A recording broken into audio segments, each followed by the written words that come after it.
നിമിഷാസ് കിച്ചണിലേക്ക് സ്വാഗതം. ഇന്ന് ഞാൻ തയ്യാറാക്കുന്നത് മാമ്പഴ പുളിശ്ശേരിയാണ്. മാമ്പഴ പുളിശ്ശേരി എന്ന് പറയുമ്പോൾ മലയാളികൾ ഒരുപാട് ഇഷ്ടപ്പെടുന്ന നല്ല ടേസ്റ്റി ആയിട്ടുള്ള ഒരു കറി തന്നെയാണ്. അപ്പൊ നമുക്ക് റെസിപ്പിയിലേക്ക് ഇറങ്ങാം.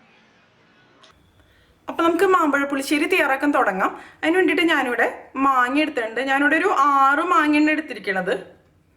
ഇതിപ്പോ നല്ല മണമുള്ള മാങ്ങയാണ്. മാമ്പഴ പുളിശ്ശേരി ഉണ്ടാക്കുമ്പോൾ ശരിക്കും ഉപയോഗിക്കുക ഈ ഒരു ടൈപ്പ് മാങ്ങയാണ്. ഇപ്പം നാട്ടിലൊക്കെ ആണെന്നുണ്ടെങ്കിൽ ഇതിനേക്കാളും ചെറിയ ടൈപ്പ് മാങ്ങ കിട്ടും. ഇത് ശരിക്കും ആ ഒരു ടൈപ്പ് നമ്മൾ ഇവിടെ ഒരു ഹോൾ ഉണ്ടാക്കിയിട്ട് ജ്യൂസ് കുടിക്കില്ലേ, ആ ഒരു രീതിയിലുള്ള മാങ്ങ. ചപ്പിക്കുടിയൻ മാങ്ങ എന്നൊക്കെ പറയും ചില സ്ഥലങ്ങളിൽ ഇതിനെ. ഇതാണ് ശരിക്കും മാമ്പഴ പുളിശ്ശേരി ഉണ്ടാക്കുക. പക്ഷേ ഈ മാങ്ങ ഇല്ല എന്നുണ്ടെങ്കിലും കുഴപ്പമില്ല. ഇപ്പം എല്ലാ സ്ഥലങ്ങളിലും ഇതൊന്നും കിട്ടണമെന്നൊന്നുമില്ലല്ലോ. ഇപ്പം നാട്ടിലൊക്കെ ആണെന്നുണ്ടെങ്കിൽ കിട്ടും. ഇപ്പോൾ പുറത്തൊക്കെ ഉള്ളവർക്കൊക്കെ ഇത് കിട്ടാൻ ബുദ്ധിമുട്ടായിരിക്കും. അപ്പോൾ സാധാരണ മാങ്ങയില്ലേ, ഇത് നമുക്ക് തൊലി കളഞ്ഞിട്ട് ചെറിയ കഷ്ണങ്ങളായിട്ട് കട്ട് ചെയ്തിട്ട് അങ്ങനെയും ഉണ്ടാക്കാം. ഞാനിതിപ്പോൾ മുഴുവനോട് കൂടി തന്നെയാണ് ഇടുന്നത്, കട്ട് ചെയ്യണില്ല. ഇത് ഞാൻ നന്നായിട്ട് കഴുകി എടുത്തതാണ് കേട്ടോ. ഇനി നമുക്കിതിൻ്റെ തൊലി ഒന്ന് കളഞ്ഞെടുക്കാം. ഇതിൻ്റെ തൊലി ഇതുപോലെ നമുക്ക് പീലറൊക്കെ വെച്ച് ചെത്തിയെടുക്കാൻ കുറച്ച് ബുദ്ധിമുട്ടായിരിക്കും. കത്തി വെച്ച് നമുക്ക് ചെത്തിയെടുക്കാം. ഇപ്പോൾ എളുപ്പത്തിന് വേണമെന്നുണ്ടെങ്കിൽ നമുക്ക് ഇതുപോലെ ഒന്ന് ചെയ്ത് കൊടുത്താൽ മതി. ഈസി ആയിട്ട് നമുക്ക് ഇതിൻ്റെ തൊലി കളഞ്ഞെടുക്കാം. ഇത് ഞാൻ ഈ മൺചട്ടിയിലാണ് ഉണ്ടാക്കണത്. ഞാൻ ഇതിലേക്ക് ഇട്ട് കൊടുക്കണം. ഇപ്പം എൻ്റെ വീട്ടിലെ അമ്മയൊക്കെ സാധാരണ കലച്ചട്ടിയിലാണ് ഉണ്ടാക്കുക. ഇപ്പം എൻ്റെ കയ്യിൽ കലച്ചട്ടിയൊന്നും ഇല്ല. മൺചട്ടിയിലായാലും കുഴപ്പമൊന്നുമില്ല. ഇതുപോലെ നമുക്ക് എല്ലാ മാങ്ങയുടെയും തൊലി കളഞ്ഞെടുക്കാം. ഞാൻ നാട്ടിൽ പോയ സമയത്ത് മാമ്പഴ പുളിശ്ശേരി ഉണ്ടാക്കണമെന്ന് വിചാരിച്ചതായിരുന്നു.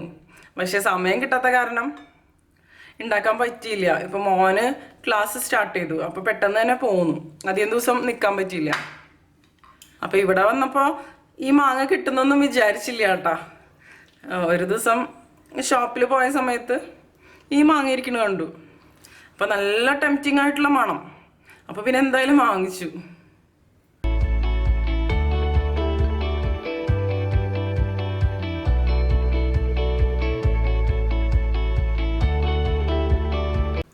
പിന്നെ മഹാരാഷ്ട്ര എന്ന് പറയുമ്പോൾ മാങ്ങയുടെ സ്ഥലം തന്നെയാണല്ലോ. ഇപ്പോൾ ഏത് മാങ്ങ ഉപയോഗിച്ചുണ്ടാക്കിയാലും കുഴപ്പമൊന്നുമില്ല. നന്നായിട്ട് പഴുത്ത മാങ്ങ എടുക്കാം. അപ്പോഴായിരിക്കും മാമ്പഴ പുളിശ്ശേരി കൂടുതൽ ടേസ്റ്റ് ഉണ്ടാവുക. പിന്നെ പലർക്കും പല ടേസ്റ്റുള്ള മാമ്പഴ പുളിശ്ശേരി ആയിരിക്കും ഇഷ്ടം. ചിലവർക്ക് നല്ല മധുരമുള്ളതായിരിക്കും ഇഷ്ടം, ചിലവർക്ക് കുറച്ച് പുളിയുള്ളതായിരിക്കും ഇഷ്ടം. നല്ല പഴുത്ത മാങ്ങ എടുത്തു കഴിഞ്ഞാൽ മാമ്പഴ പുളിശ്ശേരിക്ക് നല്ല മധുരം തന്നെയായിരിക്കും. ഇപ്പം ഞാൻ എല്ലാത്തിൻ്റെയും തൊലി കളഞ്ഞെടുത്തിട്ടുണ്ട്. ഇനി നമുക്കിതിലേക്ക് ആവശ്യത്തിന് ഉപ്പിട്ട് കൊടുക്കാം. നമ്മളിത് വേവിച്ചെടുക്കാൻ പോവാണ്. പിന്നെ ഒരു 1/4 ടീസ്പൂൺ മുളക് പൊടി. മുളക് പൊടി ഒരുപാട് വേണ്ട, കാരണം നമ്മളിതിലേക്ക് പച്ചമുളകും കുരുമുളകും ഒക്കെ ചേർക്കുന്നുണ്ട്. 1/2 ടീസ്പൂൺ മഞ്ഞൾപ്പൊടി. മഞ്ഞൾപ്പൊടി അത്യാവശ്യം വേണം, എന്നാൽ തന്നെയാണ് മാമ്പഴ പുളിശ്ശേരിക്ക് നല്ലൊരു കളർ ഉണ്ടാവുള്ളൂ. ഇനി ഇതിലേക്ക് ആവശ്യത്തിന് വെള്ളം ഒഴിച്ചു കൊടുക്കാം. ഒരുപാട് വെള്ളം വേണ്ട, ഈ മാങ്ങ വേവാൻ ആവശ്യത്തിന്. ഞാനിപ്പോൾ ഇത്രയാണ് ഒഴിക്കണുള്ളൂ. ഞാൻ ഗ്യാസ് ഓൺ ചെയ്ത് കൊടുത്തിട്ടുണ്ട്. അതിന് ശേഷം നന്നായിട്ടൊന്ന് ഇളക്കി കൊടുക്കാം. ഇപ്പം മാങ്ങ കാരണം ഇത് പെട്ടെന്ന് തന്നെ വേവും, ഒരുപാട് സമയമൊന്നും വേണ്ട. ഒരുപാട് വെള്ളം ഒഴിക്കണ്ട. ഒരുപാട് വെള്ളം ഒഴിച്ച് കഴിഞ്ഞിട്ടുണ്ടെങ്കിൽ പിന്നെ ഇതൊക്കെ വറ്റി വരാൻ കുറച്ച് സമയമെടുക്കും. ഇടയ്ക്കൊന്ന് ഇളക്കി കൊടുത്താൽ മതി, അപ്പോൾ കറക്റ്റായിട്ട് തന്നെ വെന്തോളും. ഇതിപ്പോൾ പുളിയും മധുരവും കൂടിയുള്ള മാങ്ങയാണ്. ചെറിയൊരു പുളിയുണ്ട് ഇതിന്. ഫുള്ള് നല്ല മധുരമുള്ളതല്ല. ഇത് അടച്ചു വെച്ച് വേവിച്ചെടുക്കാം. ഈ മാങ്ങ നന്നായിട്ട് വെന്ത് വരണം. അതോടൊപ്പം ഈ വെള്ളം കുറച്ച് വറ്റി വരണം. മാങ്ങ വെന്ത് വരുന്ന സമയം കൊണ്ട് നമുക്ക് നാളികേരം ഒന്ന് അരച്ചെടുക്കാം. ഞാനിവിടെ ഒരു വലിയ നാളികേരത്തിൻ്റെ പകുതിയാണ് എടുത്തിരിക്കുന്നത്. ഇപ്പോൾ ചെറിയ നാളികേരമൊക്കെയാണ് എടുക്കണമെന്നുണ്ടെങ്കിൽ ഒരെണ്ണം മുഴുവനായിട്ട് ഉപയോഗിക്കാം. ഇത് മിക്സിയുടെ ജാറിലേക്ക് ഇട്ട് കൊടുക്കാം. പിന്നെ ഇതിലേക്ക് 1/2 ടീസ്പൂൺ കുരുമുളക് പൊടി ചേർത്ത് കൊടുക്കാം. ഇനി ഞാൻ ഇതിലേക്ക് ചേർക്കുന്നത് മുളകാണ്. ഞാനിവിടെ എടുത്തിരിക്കുന്നത് കാന്താരി മുളകാണ്. ഞാൻ നാട്ടിൽ നിന്ന് വന്നപ്പോൾ കൊണ്ടുവന്നതായിരുന്നു. ഞാൻ 4 ഇതിലേക്ക് ചേർത്ത് കൊടുക്കുന്നത്. മുളക് നമ്മുടെ എരിവിനനുസരിച്ച് ചേർത്ത് കൊടുക്കാം. ഇപ്പോൾ കാന്താരി മുളകായ കാരണം നല്ല എരിവുള്ളത് തന്നെയായിരിക്കും. ഇനി നമുക്കിതിലേക്ക് ചേർക്കേണ്ടത് 1/4 ടീസ്പൂൺ ജീരകമാണ്. ഇനി ഇതിൽ കുറച്ച് വെള്ളം ഒഴിച്ച് നമുക്ക് നന്നായിട്ടൊന്ന് അരച്ചെടുക്കാം. ആദ്യം തന്നെ ഒരുപാട് വെള്ളം ഒഴിച്ച് കഴിഞ്ഞാൽ ഇത് അരഞ്ഞ് കിട്ടാൻ ബുദ്ധിമുട്ടായിരിക്കും. ഞാനിത് അരച്ചെടുത്ത് കൊണ്ടുവരാം. ഈ നാളികേരം ഇപ്പം ഞാൻ നന്നായിട്ട് തന്നെ അരച്ചെടുത്തിട്ടുണ്ട്. ഈ ഒരു രീതിയിൽ ഇതിന് മാറ്റി വയ്ക്കാം. നമുക്കിനി മാങ്ങ വെന്തോന്ന് നോക്കാം. ഇതിപ്പോൾ കണ്ടില്ലേ, നന്നായിട്ട് തിളച്ച് വന്നിട്ടുണ്ട്. ഇടയ്ക്കൊന്ന് ഇളക്കി കൊടുക്കാം. ഒന്നും കൂടി നാവാനുണ്ട്. അതോടൊപ്പം ഈ വെള്ളം ഒന്ന് കുറച്ചൊന്ന് വറ്റട്ടെ. നമ്മളിനി ഇതിലേക്ക് തൈരൊക്കെ ഒഴിച്ച് കൊടുക്കുമല്ലോ, അല്ലാന്നുണ്ടെങ്കിൽ ഒരുപാട് ലൂസായിട്ട് മാറും ഇത്. ഞാനിതിലേക്ക് 2 തണ്ട് കറിവേപ്പില കൂടി ചേർക്കുന്നുണ്ട്. ഇനിയിപ്പോൾ ഇത് അടച്ചു വെച്ച് വേവിക്കണം എന്നില്ല, തുറന്ന് വെച്ച് തന്നെ വേവിച്ചാൽ മതി. അല്ലെങ്കിൽ ഇത് അടച്ചു വെച്ച് വേവിക്കണം എന്നൊന്നുമില്ല കേട്ടോ. അടച്ചു വെച്ച് വേവിച്ച് കഴിഞ്ഞാൽ ഒന്നും കൂടി പെട്ടെന്ന് കുക്കായിട്ട് വരും. തുറന്ന് വെച്ച് നമുക്ക് വെള്ളം കുറച്ച് വറ്റിച്ചെടുക്കാം. പിന്നെ ഞാനിവിടെ എടുത്തിരിക്കുന്നത് തൈരാണ്. 225 ml കപ്പിൽ 2 കപ്പ് തൈരാണ് എടുത്തിരിക്കുന്നത്. മാമ്പഴപ്പുളിശ്ശേരിക്ക് വേണ്ടിയിട്ട് തൈര് എടുക്കുമ്പോൾ എപ്പോഴും ഒരുപാട് പുളിയുള്ള തൈര് ഉപയോഗിക്കേണ്ട. അതുപോലെ തന്നെ തീരെ പുളിയില്ലാത്ത തൈര് ഉപയോഗിച്ചാലും ടേസ്റ്റ് ഉണ്ടാവില്ല. അത്യാവശ്യം ചെറിയ പുളിയുള്ള ഒരു തൈര് അതായിരിക്കും എപ്പോഴും നല്ലത്. കാരണം മാമ്പഴപ്പുളിശ്ശേരി എപ്പോഴും ഒരു മധുരമുള്ളൊരു കറിയല്ലേ. ഈ തൈരിൻ്റെ കട്ടകളൊക്കെ ഒന്ന് കളഞ്ഞെടുക്കുക. ഞാനിപ്പോൾ ഒരു ഫോർക്ക് ഉപയോഗിച്ചിട്ടാണ് കളയണത്. ഇപ്പോൾ എങ്ങനെയായാലും കുഴപ്പമില്ല. ഇപ്പോൾ ഇതിൻ്റെ കട്ടകളൊക്കെ നന്നായിട്ട് പോയിട്ടുണ്ട്. ഇത് മതി, ഇതിന് മാറ്റി വയ്ക്കാം. ഇതിനൊന്ന് തുറന്ന് നോക്കാം. ഇപ്പോൾ കണ്ടില്ലേ, നമ്മുടെ മാങ്ങ വെന്ത് വന്നിട്ടുണ്ട്. ഇത് മതി. അതോടൊപ്പം ഈ വെള്ളം കുറച്ച് വറ്റി വന്നിട്ടുണ്ട്.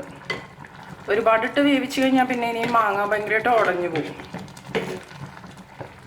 ഇനി നമുക്കിതിലേക്ക് നമ്മൾ നേരത്തെ അരച്ച് വെച്ച നാളികേരല്ലേ, അത് ചേർത്ത് കൊടുക്കാം.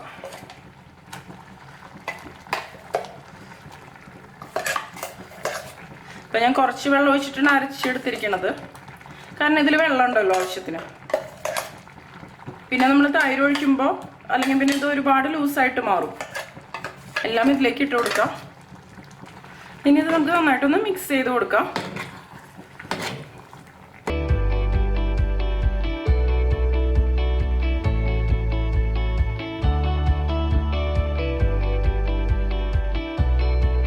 ഇതൊരു 8 മിനിറ്റ് നമുക്ക് ഇതുപോലെ തന്നെ ഒന്ന് തിളപ്പിച്ചെടുക്കാം.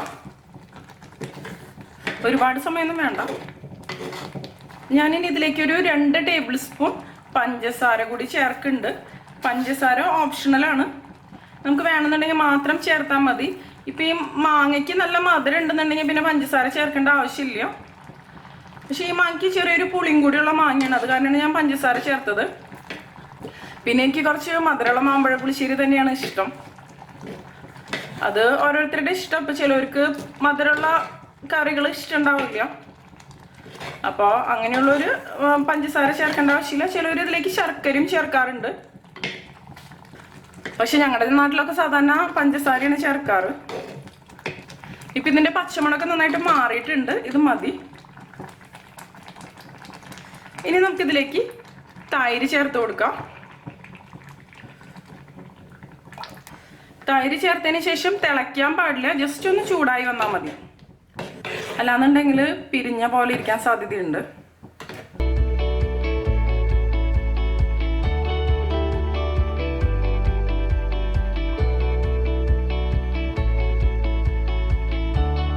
ഇതിപ്പോൾ റെഡി ആയിട്ടുണ്ട്. ഞാൻ ഫ്ലെയിം ഓഫ് ചെയ്ത് കൊടുത്തു. തിളയ്ക്കരുത് കേട്ടോ, അത് പ്രത്യേകം ശ്രദ്ധിക്കാം. ഇത് മതി. ഇപ്പം ഇതിൻ്റെ തിക്നെസ്സൊക്കെ കറക്റ്റ് തന്നെയാണ്. ഇതിന് തണുക്കുമ്പോൾ ഒന്നും കൂടി തിക്കായിട്ട് വന്നോളും. നല്ല കളറും ഉണ്ട് ഇതിന്. ഒന്നിരിക്കുമ്പോൾ ഒന്നും കൂടിയും കളർ വരും ഇതിന്. ടേസ്റ്റ് ചെയ്ത് നോക്കാം, എന്തെങ്കിലും കുറവുണ്ടോ എന്ന് നോക്കാം. എനിക്ക് എല്ലാ ടേസ്റ്റും പെർഫെക്റ്റ് ആയിട്ട് തന്നെയാണ് തോന്നണത്. ഇത് മതി. ഞാനിത് അപ്പുറത്തെ അടുപ്പിലേക്ക് വെച്ച് കൊടുക്കുകയാണ്. ഞാനിവിടെ ഒരു പാൻ എടുത്തിട്ടുണ്ട് വറുത്തിടാൻ വേണ്ടിയിട്ടാണ്.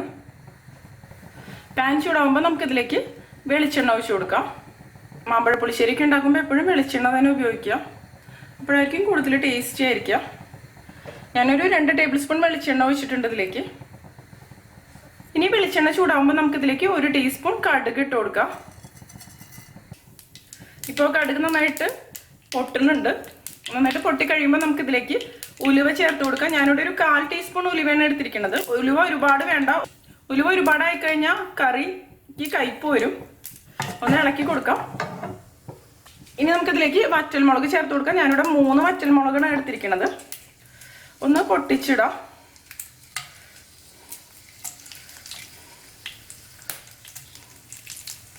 വറ്റൽമുളകും കരിയരുത്. നമുക്കിനി ഇതിലേക്ക് ഒരു 2-3 തണ്ട് കറിവേപ്പില കൂടി ചേർക്കാം.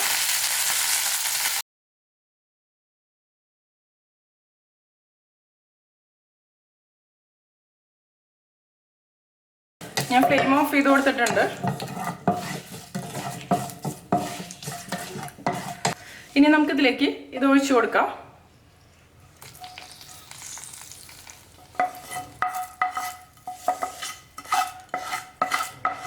അതിനുശേഷം നന്നായിട്ടൊന്ന് മിക്സ് ചെയ്ത് കൊടുക്കാം.